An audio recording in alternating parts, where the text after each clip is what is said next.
அடியோடு சீர்கட்டு விட்டது. இன்னைக்கு பாத்தீங்கன்னா நெல்லையில காங்கிரஸ் மாவட்ட தலைவர் அங்க இருக்கின்ற அவர் கொலை செய்யப்படுகிறார். திரு ஜெயக்குமார் என்பவர் மர்மமான முறையிலே அவர் எரிந்த நிலையிலே கொலை செய்யப்படுகிறார். இதுவரைக்கும் கண்டுபிடிக்க முடியல.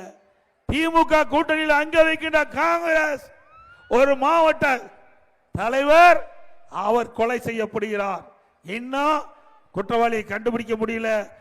அதே போல சென்னையில் ஆம்சான் அந்த கட்சி பகுஜன் சமாஜ் கட்சி அதனுடைய மாநில தலைவர் பட்டம் பகல்ல பல ரவுடிகள் ஆட்கள் நடமாட்டம் அதிகமாக உள்ள பகுதியில் இன்றைக்கு ஆட்ட வெற்ற மாதிரி வெட்டி சாதிக்கின்ற காட்சி தொலைக்காட்சியில் பார்த்துட்டு போகும்.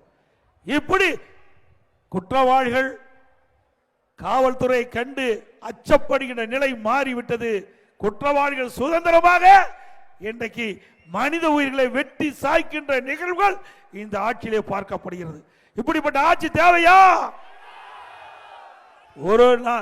ஒரு அரசாங்கம் தான் மக்களை காப்பாற்ற முடியும். அந்த அரசாங்கம் திறமையற்ற அரசாங்கமாக இருந்தா மக்களை காப்பாற்ற முடியாது. இந்த நிகழ்வு எல்லாம் சாதாரண நிகழ்வுகள் அல்ல. இப்படி ஒரு பகுஜன் சமாஜ் கட்சியினுடைய மாநில தலைவர் வெட்டி கொல்லப்படுகிறார். ஒரு காங்கிரஸ் கட்சியினுடைய மாவட்ட தலைவர் அவர் எரிந்த நிலையிலே அவர் கொலை செய்யப்படுகிறார். இப்படிப்பட்ட விளைவு தமிழகத்திலே நடந்து கொண்டிருக்கின்றது. இதற்கெல்லாம் முடிவு கேட்கின்ற தேர்தல் 2026 ஆண்டு நடைபெறும் சட்டமன்ற தேர்தல்.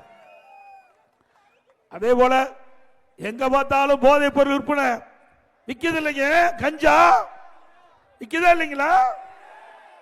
ஏன்னா உடனே ஸ்டாலின் கோபம் வரும். ஏற்கனவே திராவிட முன்னேற்ற கழகம் ஆட்சி அமைந்த ஒரே வருஷத்தில் தமிழகத்தில் போதைப் பொருள் விற்பனை அதிகரித்து விட்டது. போதைப் பொருள் நடமாட்டம் அதிகரித்து விட்டது. அதை கட்டுப்படுத்த வேண்டும் என்று பல முறை சட்டமன்றத்தில் நாங்கள் குரல் கொடுத்தோம். பத்திரிகை வாயிலாக அறிக்கை விட்டோம். தொலைக்காட்சி வாயிலாக பேட்டி கொடுத்தோம். தமிழ்நாடு போதைப் பொருள் நிறைந்த மாநிலமாக உருவாகிவிடும். அதை தடுத்து நிறுத்துங்கள். இரும்பு கரம் கொண்டு அடங்குங்கள். இந்த போதைப் பொருள் விற்பனையில் ஈடுபட்டுகிறவர்களை கடுமையான தண்டனைக்கு உட்படுத்த வேண்டும் என்று பல முறை எச்சரிக்கை விட்டோம். இந்த அரசு கண்டுகொள்ளவில்லை. இன்றைய தினம் முதலமைச்சர் தொலைக்காட்சியின் வாயிலாக குரல் கொடுக்கின்றார். இளைஞர்களே, போதையின் பாதையில் செல்லாதீர்.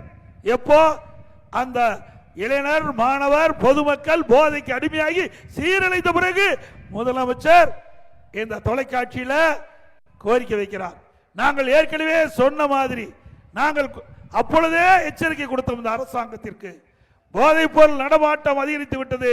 மாணவர் இளைஞர்கள் பொதுமக்கள் போதைக்கு அடிமையாகி சீரழிகிறார்கள். தடுத்து நிறுத்துங்கள் என்று நாங்கள் சொன்ன போதே இந்த அரசு விழித்துக் கொண்டு உரிய நடவடிக்கை எடுக்கப்பட்டிருந்தால் இன்றைக்கு நம்முடைய மாணவர்கள் இளைஞர்களை காப்பாற்றப்பட்டிருக்கலாம். அதையெல்லாம் இந்த அரசு கண்டுகொள்ளாத காரணத்தினாலே இன்றைக்கு தமிழகம் இந்தியாவிலேயே போதைப் பொருள் நிறைந்த மாநிலமாக இருக்கின்றது. இந்த போதைப் பொருள் எப்பொழுது நடமாட்டம் அதிகரித்ததோ, எப்பொழுது இளைஞர்கள் மாணவர்கள் பொதுமக்கள் இந்த போதைக்கு அடிமையாகினார்களோ அப்பொழுதே தமிழகத்தில் சட்ட ஒழுங்கு சீர்குலைந்து விட்டது. எங்க பார்த்தாலும் கொலை, கொல்ல, திருட்டு, வழிப்பறிவு, பாலியல் சீண்டல் நடக்காத நாளே இல்லை. இதற்கெல்லாம் காரணம் இந்த போதைப் பொருள். அதை கட்டுப்படுத்த தவறிய அரசாங்கம், விடியா திமுக அரசாங்கம்.